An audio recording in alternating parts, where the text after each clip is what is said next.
For over 3 decades, Soul Train was more than just a TV show. It was a cultural phenomenon that defined American music and dance. Every Saturday, millions tuned in to watch the hippest, coolest show on television. The music was electric, the fashion was bold, and the dancing was legendary. Don Cornelius, the show's creator and host, became an icon with his smooth voice and signature sign-off. But then, everything stopped. After 35 years of bringing joy to living rooms across America, Soul Train went dark. What happened? The truth involves a tragic downward spiral, shocking moments caught on camera, and a beloved icon's heartbreaking final years. This is the story of how Soul Train ended, and it's far more devastating than anyone expected. The birth of a legend.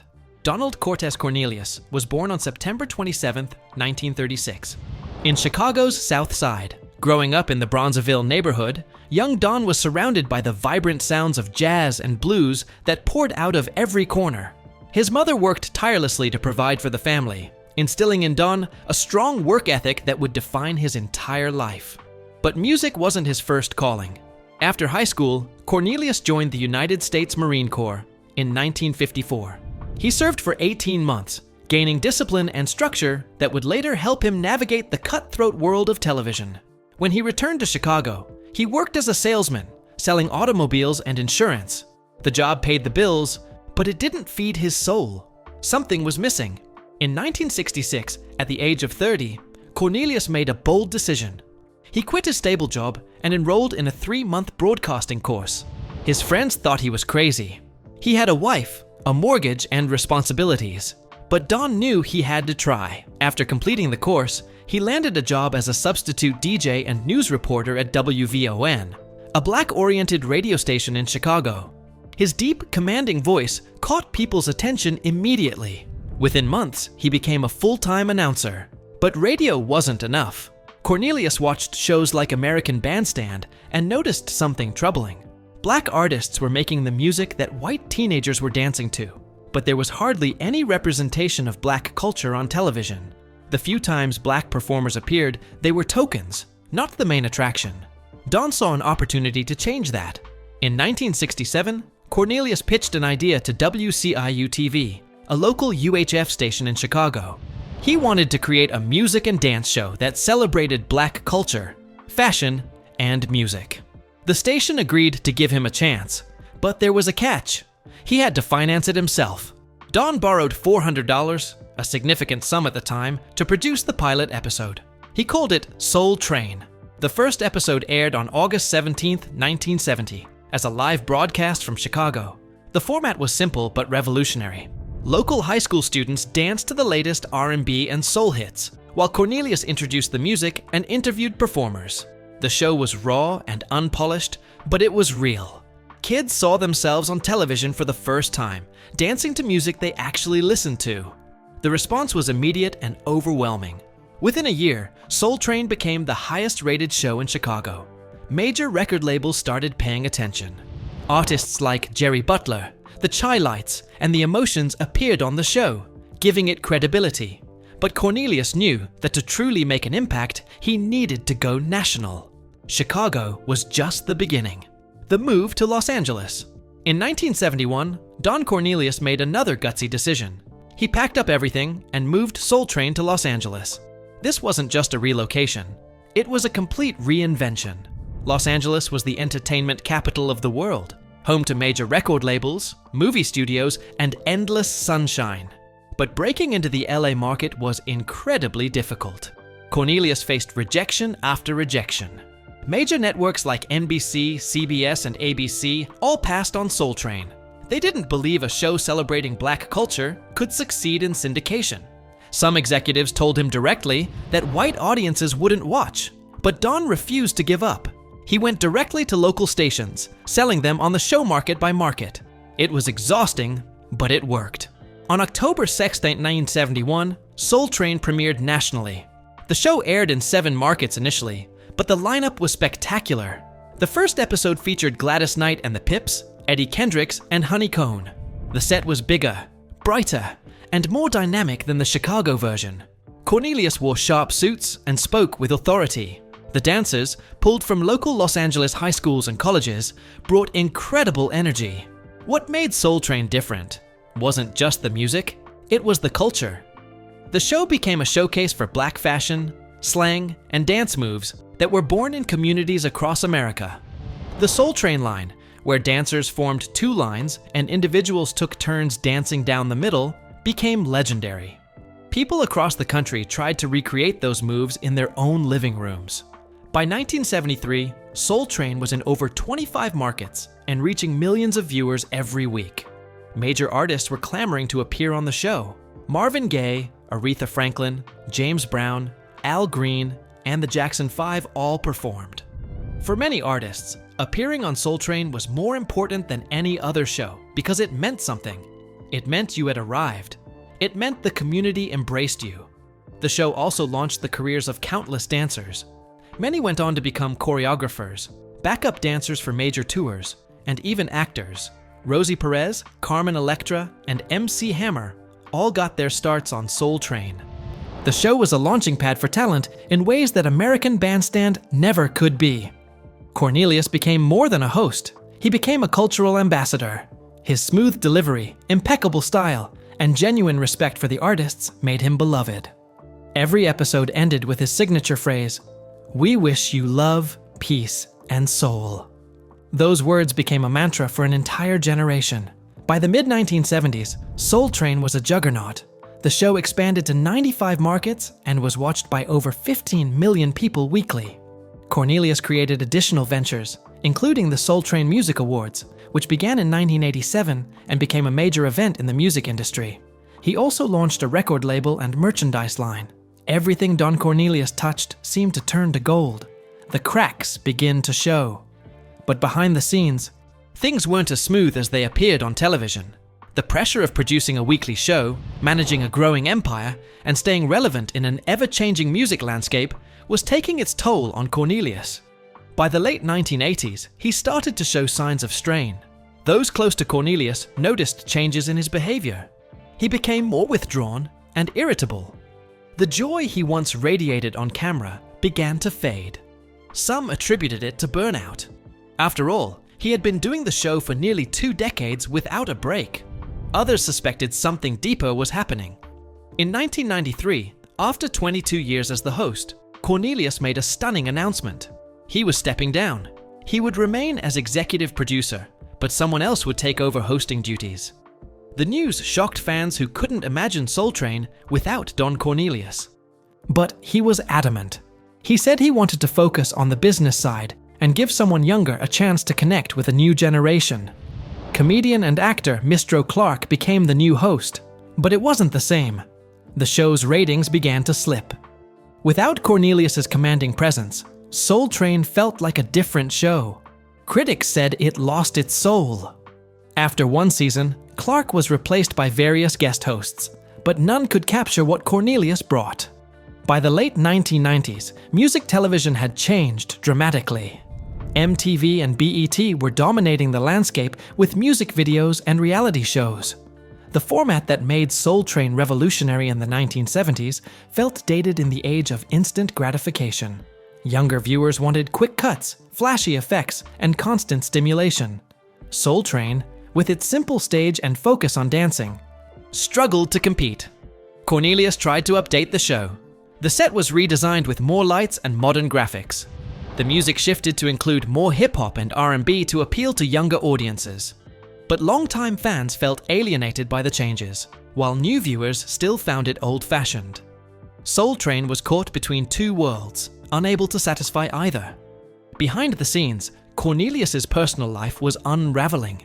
His marriage was falling apart, and he was dealing with health issues that he kept private. People who worked with him during this period noticed his mood swings became more severe.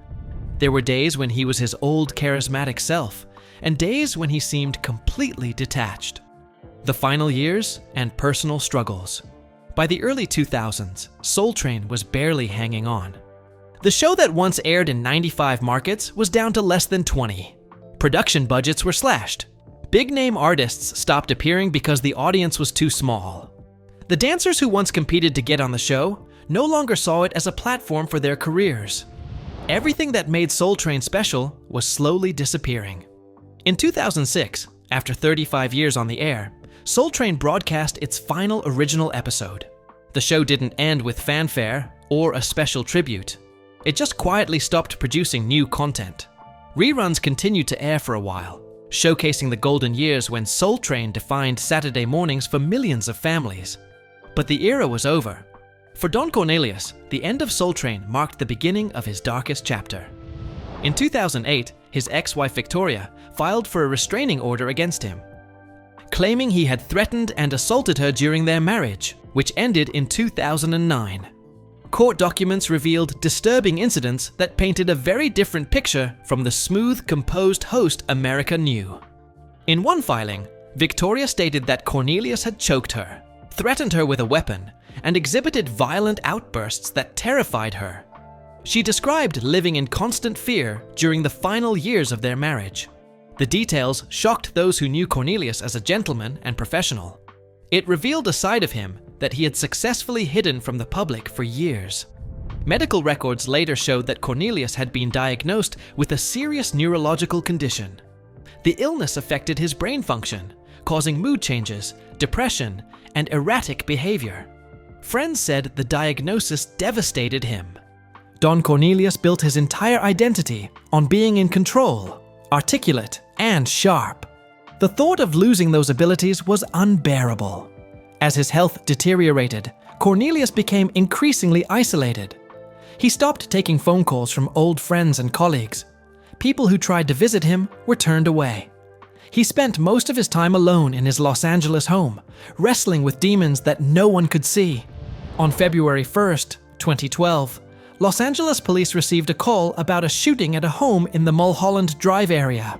When officers arrived, they found Don Cornelius, age 75, with a self-inflicted wound. He was transported to Cedars-Sinai Medical Center, where he was pronounced deceased shortly after. The news sent shockwaves through the entertainment world. Tributes poured in from artists, dancers, and fans whose lives had been touched by Soul Train. Quincy Jones called him a pioneer who changed television forever. Aretha Franklin said he gave black artists a platform when no one else would. President Barack Obama released a statement praising Cornelius for his contributions to American culture. But along with the tributes came difficult conversations. People began discussing the signs they had missed. Friends admitted they knew something was wrong, but didn't know how to help. Mental health advocates used the tragedy to highlight the stigma around seeking treatment, especially in the Black community, where mental illness is often ignored or dismissed. The controversial moments that changed everything. While Cornelius's personal decline was the main factor in Soul Train's end, there were specific controversial moments that damaged the show's reputation and accelerated its downfall. These incidents, some caught on camera and others happening behind the scenes, showed that all was not well in the Soul Train empire long before it went off the air. In the late 1990s, rumors began circulating about how dancers were treated during tapings. Several former Soul Train dancers came forward with allegations that they were subjected to humiliating auditions and unfair treatment.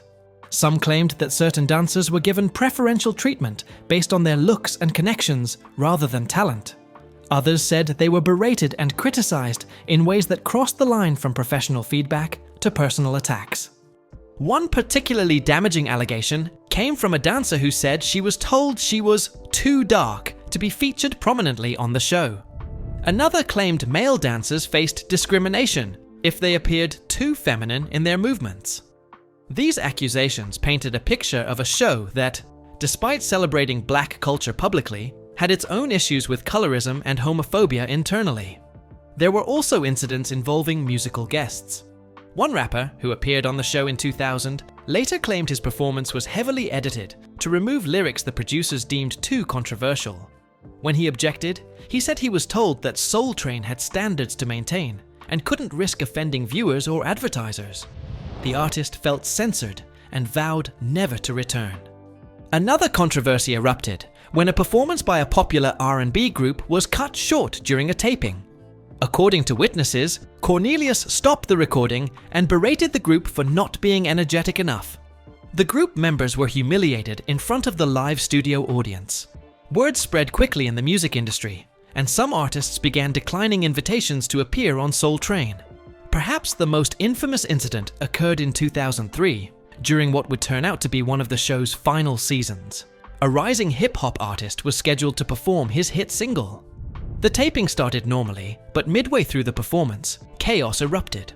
According to multiple sources who were present, a dispute broke out between the artist's entourage and Soul Train security over how many people could be on stage. The situation escalated quickly. Shouting turned to shoving. The performance was stopped. Cameras were still rolling as security tried to remove people from the set. The artist, furious at the disrespect, went on a profanity-laced tirade that was captured on tape. While the footage never aired, bootleg copies circulated in the industry. The damage was done.